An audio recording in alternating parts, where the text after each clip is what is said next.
All right, so we're moving into the second chapter, or second chapter in our institutions unit. Following Congress is the executive branch. And I'm very purposeful to not simply say the presidency, because the executive branch is more than the presidency. Now, we are going to obviously talk disproportionately about the president, um, but I want to begin this unit by being clear that the executive branch is more than that. I'll also say that we're beginning the first day of this unit lecturing via a Google Classroom assignment, which is less than ideal, but you know what? We'll do what we can. So without further ado, let's go ahead and begin.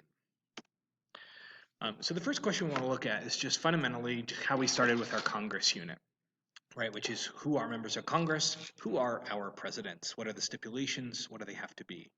Number one, they need to be 35 years old and cut off there, but 35 years old and a natural born citizen. Now you'll notice that second requirement is different than what we talked about for members of Congress. We said for members of Congress, right, you could be a naturalized citizen. You just had to be a naturalized U.S. citizen for 7 years for the House or 9 years for the Senate. But for the president, the constitutional requirement is higher, have to be a natural born citizen.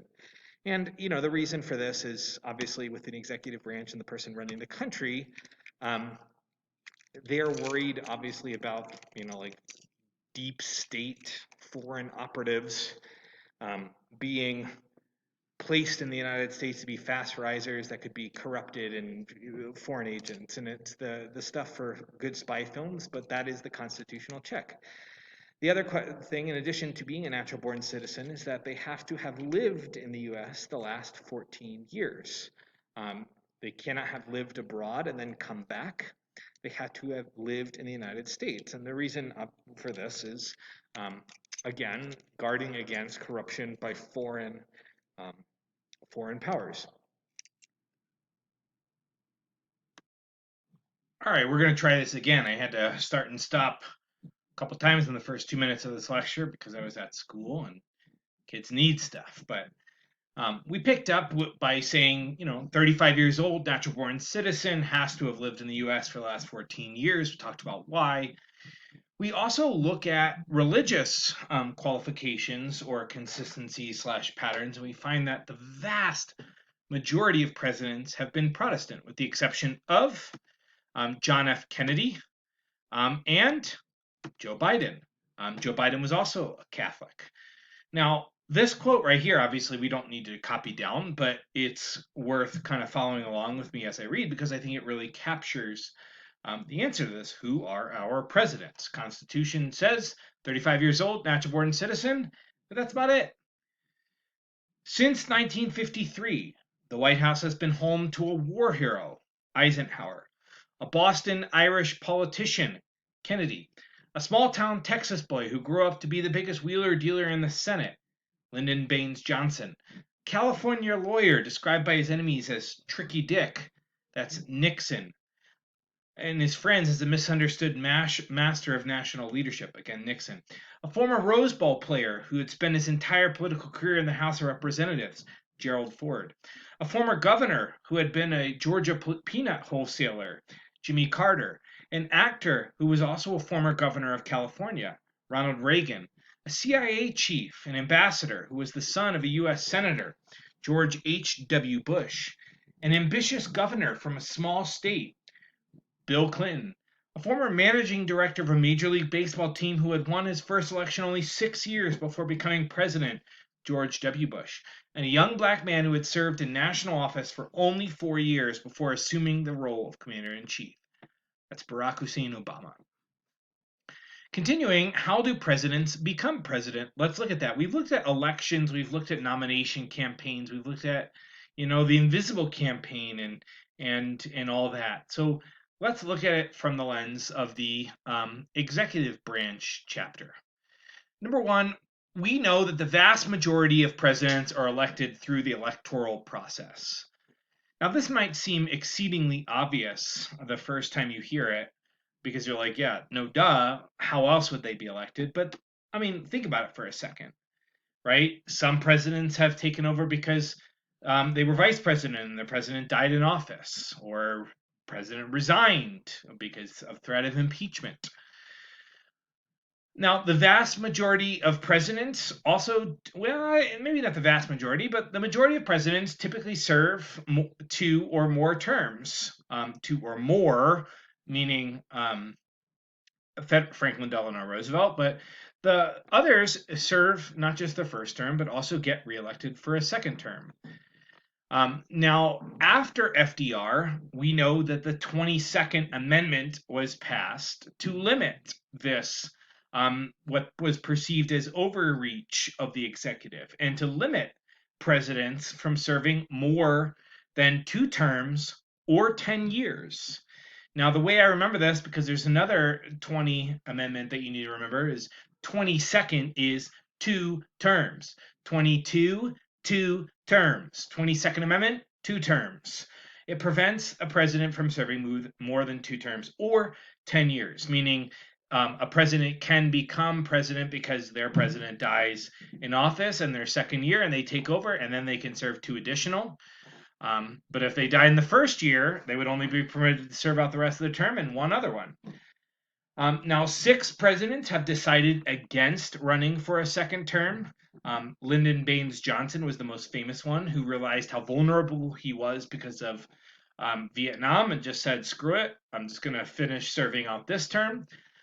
And 5 others in addition to LBJ have decided, it's not worth it, I don't want to run for a second term. 10 have lost re-election, we'll say 11 now because of Donald Trump. 11 have lost re-election and only served 1. They ran for a second one, but did not win. Now, 10% of all presidents, it's now down to 9, but 10% of all presidents who've been our president have not been elected, right? Whether it's Gerald Ford taking over for Nixon or LBJ taking over for Kennedy. Because they were vice presidents at the time of presidential death, or whoever took over for William Henry Harrison. I don't even know.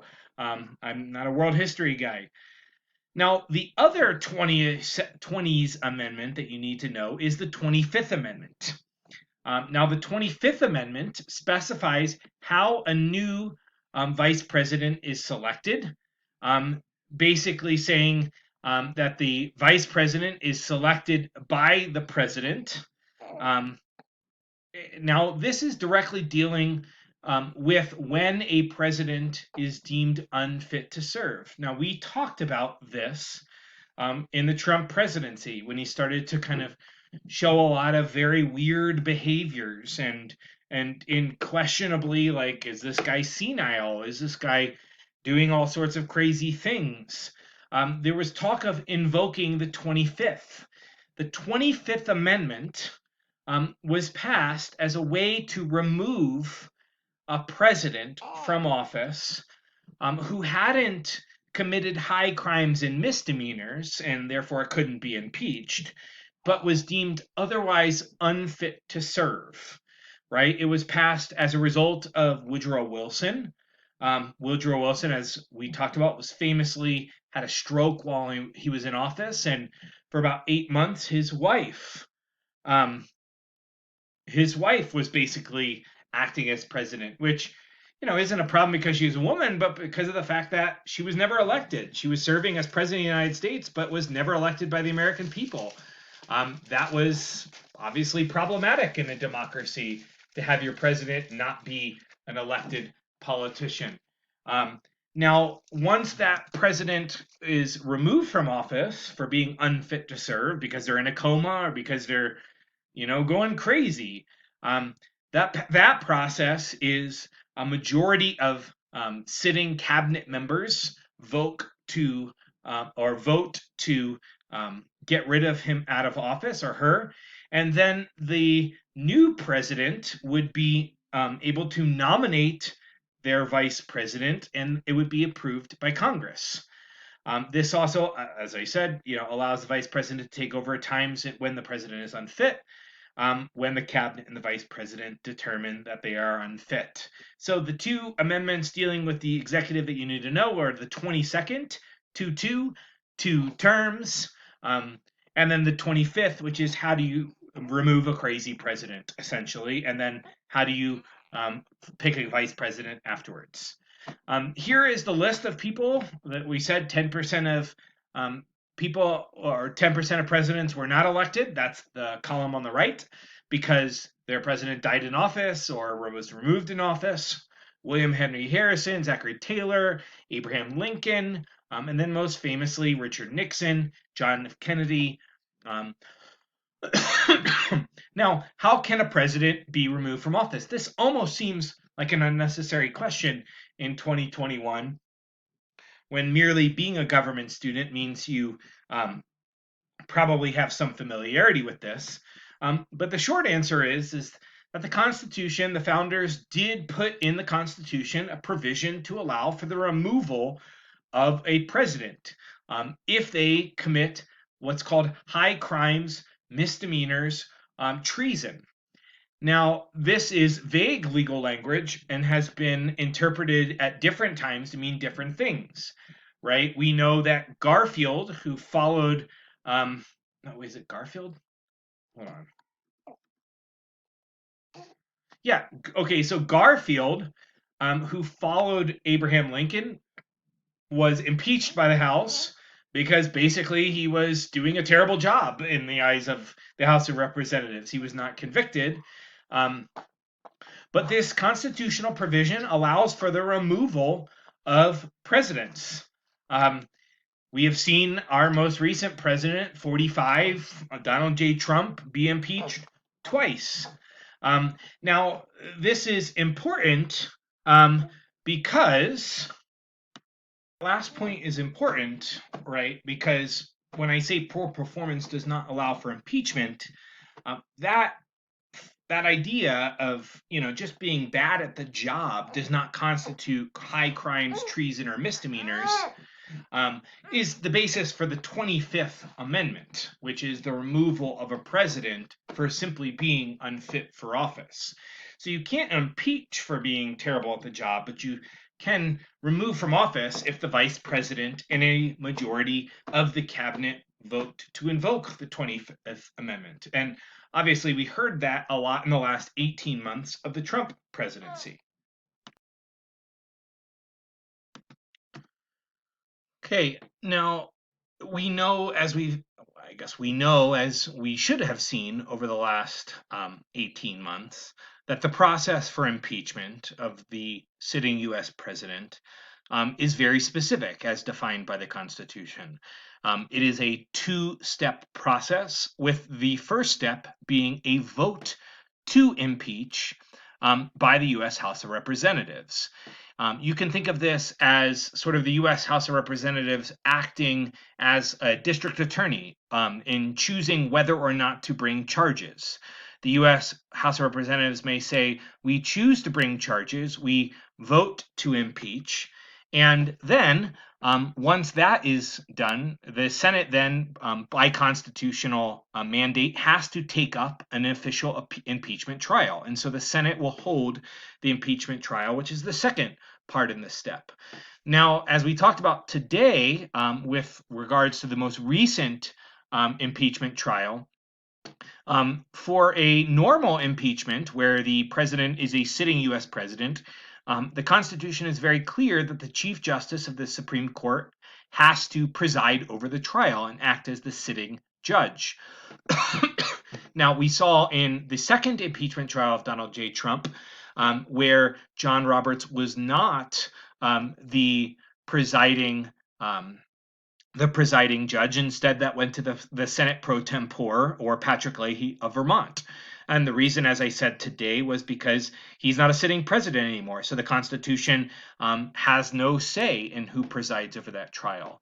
But as Raquel will tell you, not sure if you know, but you have a badass in your midst.